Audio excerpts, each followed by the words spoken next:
Hi, everybody. It's Chris from Vertical Without Bedsores once again. I've always been a Christmas kind of guy ever since I was a kid, and my Christmas usually started the Friday after Thanksgiving until January 6th, Three Kings Day. And this year, under the circumstances, I'm starting a little early. So you sort of kind of have to forgive my background because I put up the Christmas tree. Um, the only reason I'm bothering you once again is I had that thing today with that ivermectin,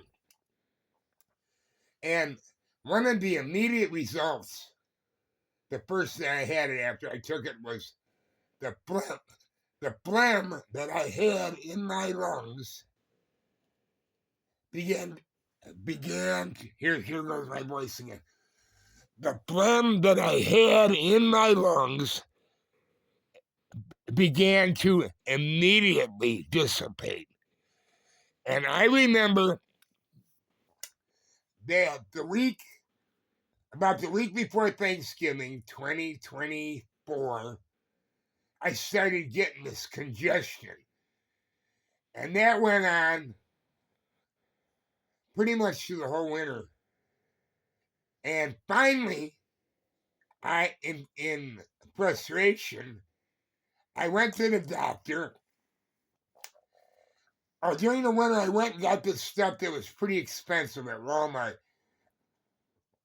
It's called Mucinex. Mucinex. And I went there and I took it, and somebody had recommended it, and it was very lame. It was pretty expensive, and it was pretty ineffective. So finally, I think it was in March, I went to the doctor, and I told him, I've got this congestion I can't get rid of. And I said, I tried that Mucinex. And then he sort of kind of with derision said, that Mucinex, that's nothing but a placebo. And for those of us who've forgotten what a placebo was from our old chemistry days, it's a sort of a medical chicanery in which an ineffective product is used to trick the mind into think that it has some kind of a beneficial effect. I think it was probably originally designed in psychiatry for all those, what do they call them? People are constantly hypochondriacs. Well, anybody who knows me knows I am not a hypochondriac.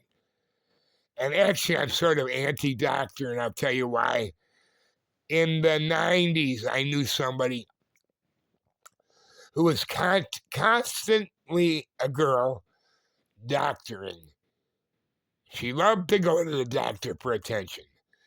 And they gave her a lot of steroids. And man, oh man, oh man, over the years, did she have the problems?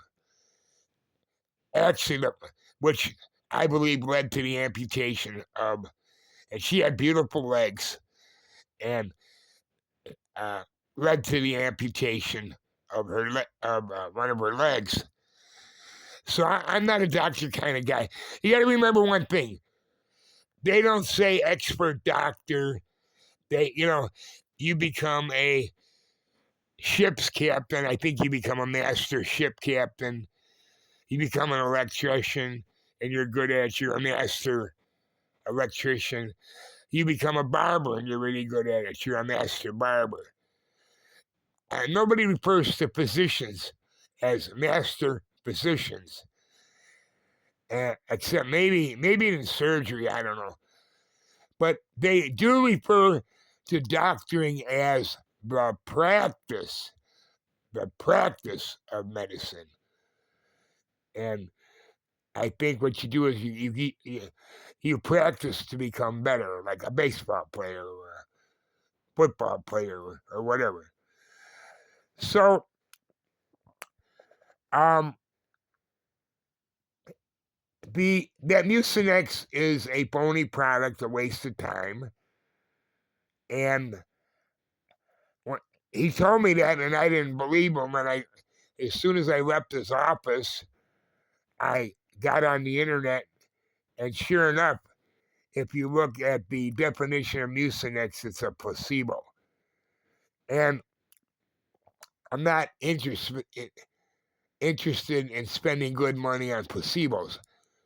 But when I said to him, I got to get rid of this congestion. And at that time, I knew, I would say at least 5 to 10 people over the months when I was complaining about the congestion that had the same symptoms as I did. So, I remember describing it one day as, it feels like I got a bag of cement, hardened cement in my lungs. Now, I find it rather ironic that a guy's practicing medicine every day and flu season, flu and cold season, and he didn't have any idea how to break that congestion up in my lungs. And I run over to the farm store, and within a couple of hours, my lungs are as clear as a bell, which begs the question, had I known then what I know now, if I would have run over and gotten some of that ivermectin in November, would that have broken up that phlegm? That's a bad feeling when you can't clear your lungs, It's So then I wonder if people were saying that people who took the third Moderna shot were having problems with their lungs filling up with phlegm that they couldn't get rid of. Then I'm wondering, well, I had the third Moderna, and I told the doctor that, and I'm wondering, are these doctors afraid? Because he told me to take the shots. Are these doctors afraid to admit that maybe they were wrong on those COVID shots? Now, you gotta have some mercy on these guys, because nobody knew how severe COVID was gonna be. And they pretended they knew. Fauci pretended he knew. Take a mask, don't take it. Wear a mask, don't wear a mask. Wear one mask, wear 2 masks, don't wear any masks. So nobody really, it was a scary time. Nobody knew for sure. And during that time, I read an 800-page book, one of the best books I've ever read in my life, called The Great Influenza. And I was, that was during the COVID lockdown, and it was purely accidental, purely coincidental that I was glued to that book. I couldn't put it down, and it was scary. It's like when you're in a house and you're watching one of those, when you're a kid, one of those horror movies, and you get up in the middle of a movie and you go around and check with a flashlight and check to make sure all the doors are locked and the windows are bolted. And it was spooky reading about that influenza in 1917, and so how many people it killed? Millions of people during World War I.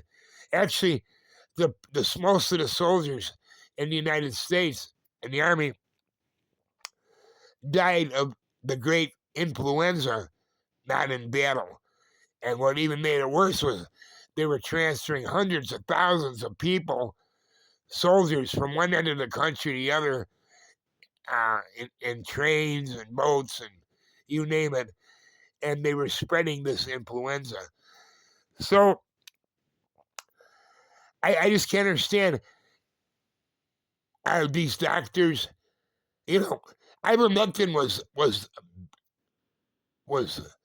what are they, verboten, persona non grata, as they say in Latin, was not well received, and I'm wondering if there's any lingering after effect. Why wouldn't the doctor just say to me, "Hey, Chris, go over there and get some of that ivermectin, and it'll break up the congestion in the lung." I mean, he's got to know that, doesn't he, if he's working with people every day at a university, people are having breathing problems. So I guess the point is, yeah, sometimes you wonder, you don't want to be a conspiracy guy, a conspiratory, I don't know what's the word, conspiratoriist, or conspiratoriacist, I don't know. But, wouldn't you think a guy would say to you, "Hey, I've had people come in here, they're having the same thing. They came here and told me ivermectin works well. Oh, I slipped up. I shouldn't have said anything like that." And why is that? Because the medical profession can't write a script and make all kinds of money off you. And I will say this, every time I went into that place, when I complained about, I was worried about the prostate, well, I can write you a pill for that. Then the blood pressure, I can write you a pill for that. And it was like they wanted to get me on at least 5 pills a day, it seemed to me.